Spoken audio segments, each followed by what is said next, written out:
इधर नरेंद्र मोदी साहब के बर्थडे की पार्टी के जश्न में डूबी हुई थी पूरी भारतीय जनता पार्टी।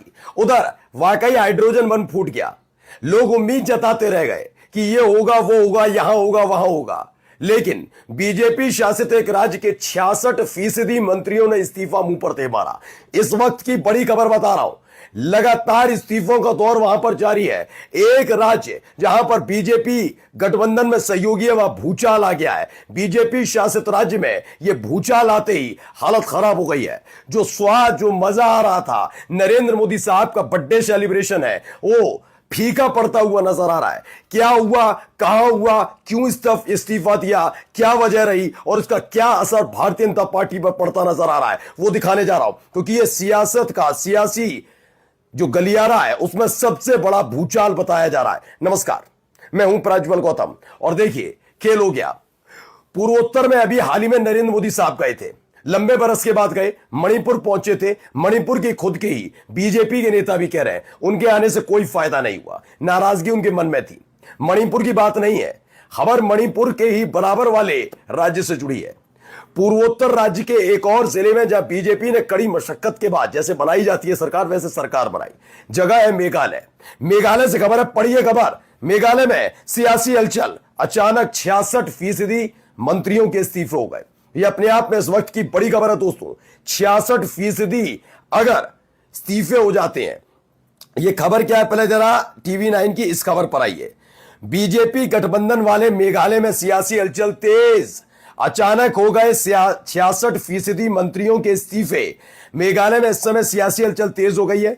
बीजेपी गठबंधन वाले इस राज्य में अचानक से 66% मंत्रियों के इस्तीफे हो गए। कैबिनेट फेरबदल से पहले ऐसा हुआ है। सोचिए, कैबिनेट में फेरबदल किया जाना तो उससे पहले ही इस्तीफे हो गए।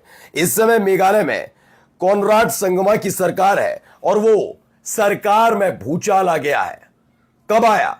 कदम रखा था नरेंद्र मोदी साहब ने मणिपुर में कि मणिपुर में हालात ठीक करेंगे, चुनाव कराएंगे, चुनाव के बाद दोबारा सरकार बनाएंगे और बताएंगे पूर्वोत्तर में जलवा है भाई का, पूर्वोत्तर में हिसाब किताब है भाई का। मणिपुर से चल रहा था तो चल रहा था, क्या हुआ? मणिपुर की जनता नाराज नहीं है, लेकिन जब कदम रखते उससे पहले बवाल हुआ, वो लौट कर आ गए तो बवाल हुआ। किस तरह से उसे इवेंट बनाने के लिए मणिपुर की जनता को नचाने का प्रोग्राम तैयार किया था, वो फेल हो गया। विरोध प्रदर्शन हुआ, फिर बच्चों को जबरदस्ती हाथ में तिरंगा झंडा पकड़ाकर कतार में खड़ा करना पड़ा कि भाई कम से कम तुम ही स्वागत कर लो भाई।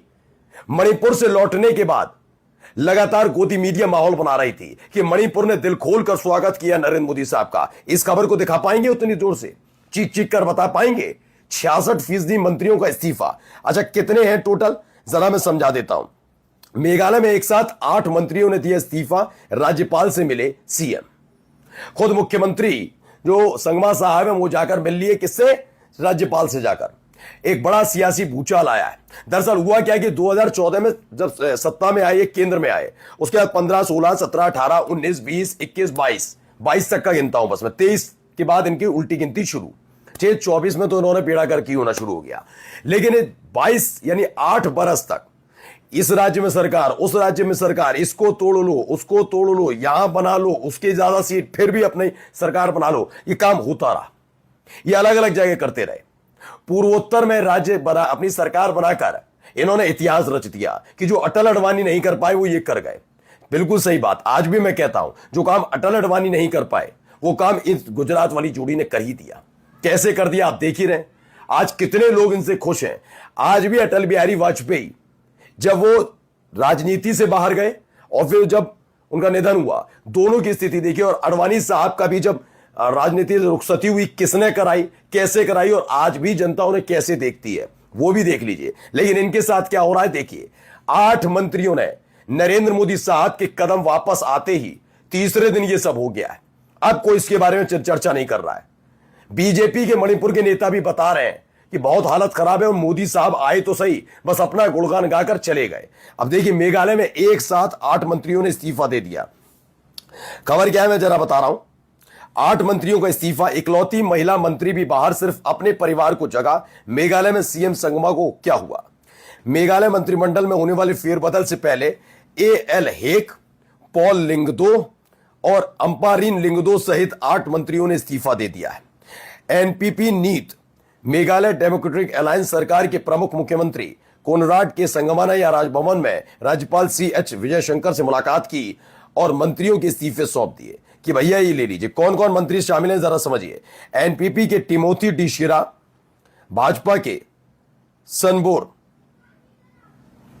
ये तमाम लोग वहां पर पहुंचे हैं और इन सब के बीच खबर निकल कर आ रही है ये बड़ा राजनीतिक भूचाल है ऐसे वक्त में जब नरेंद्र मोदी साहब के जश्न में पूरी की पूरी बीजेपी डूबी हुई थी। अब इसे लेकर देखिए लिखते भी हैं ये दीपक खत्री ने क्या लिखा, मेघालय में बीजेपी गठबंधन सरकार में भूचाल आ गया। यहां 12 मंत्री हैं जिनमें से 8 मंत्रियों ने इस्तीफा दे दिया।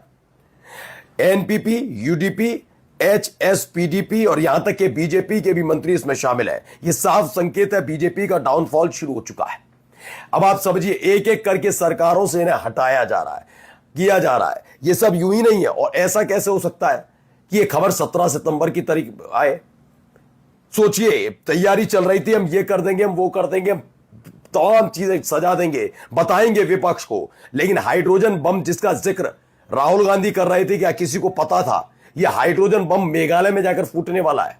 और अभी भी क्लियर नहीं है यही हाइड्रोजन बम है या फिर दूसरा हाइड्रोजन बम की किसी की जिक्र कर रहे थे। लेकिन फिलहाल मोदी साहब के जन्मदिन से ठीक पहले एक सरकार में इतना फेरबदल क्या, इस्तीफे मुंह पर दे मारे जाएं, तो समझिए कितनी बड़ी बगावत मनीमन पल रही थी। सरकार किस आधार पर चल रही थी, सरकार किस तरीके से चल रही है और उसे किस तरह से चलाया जा रहा है।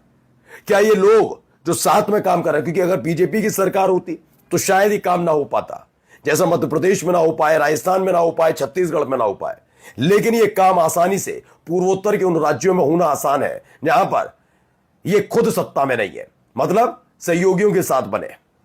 इनके मंत्रियों को लिया, उठाया, बाहर कर दिया गया। पढ़ लीजिए खबर है। एनपीपी, यूडीपी, HSPDP और यहां तक कि बीजेपी के मंत्री भी इसमें शामिल है जिनसे इस्तीफा मांगा नहीं है, उन्होंने दिया नहीं, इस्तीफे जाके सौंप आए कि भाई हटाओ इन सबको, हमें जरूरत नहीं है। ये एक एक करके सरकारों से निकाले जा रहे हैं। बिल्कुल मैं आज भी कहता हूं इतिहास तो रचा, ये पहला इतिहास होगा कि बनाया भी आपने था और बिगड़ भी आप ही कार्यकाल में रहा है। बिल्कुल बिगड़ रही है भारतीय जनता पार्टी की जो हालत, ये छोड़कर जाएंगे, यकीन मानकर चलिए उसे दशकों तक संभालने में लग जाएंगे अब, चाहे कोई आ जाए अब। क्योंकि इस तरह से लोगों के मन में नाराजगी, जनता में नाराजगी, और जनता की नाराजगी कोई और राजनीतिक दल क्यों भुगते? बीजेपी से नाराजगी क्यों भुगते? ये संगमा साहब क्यों भुगते? क्यों एनपीपी भुगते? क्यों भुगतेगी? इसीलिए इनके सहयोगी लगातार इनके खिलाफ खड़े हुए हैं। फिलहाल मेघालय से शुरुआत हो गई और इससे जबरदस्त गिफ्ट क्या नरेंद्र मोदी साहब को मिल सकता है कि एक तरफ राहुल गांधी कहते हैं मैं 17 तारीख को हाइड्रोजन बम फोड़ूंगा, फोड़ देते हैं 16 तारीख को। मेघालय में सरकार जाते जाते बच गई है, मंत्रियों को इस्तीफा देना पड़ जाता है, बीजेपी के जो चहेते नेता है उन्हें इस्तीफा देना पड़ जाता है। हालत बहुत ज्यादा खराब है, और वो भी तब जब 3 दिन पहले ही मणिपुर की जनता को संबोधित करने पहुंचे थे और इस देश की गोदी मीडिया चरण चाटते यह बता रही थी कि नरेंद्र मोदी साहब का मणिपुर में क्या भव्य स्वागत हुआ है। लेकिन आपके अपने चैनल ने दिखाया था कैसे असम से लेकर मणिपुर तक जबरदस्त विरोध हुआ है, और देखिए उसका परिणाम भी आ गया। नमस्कार।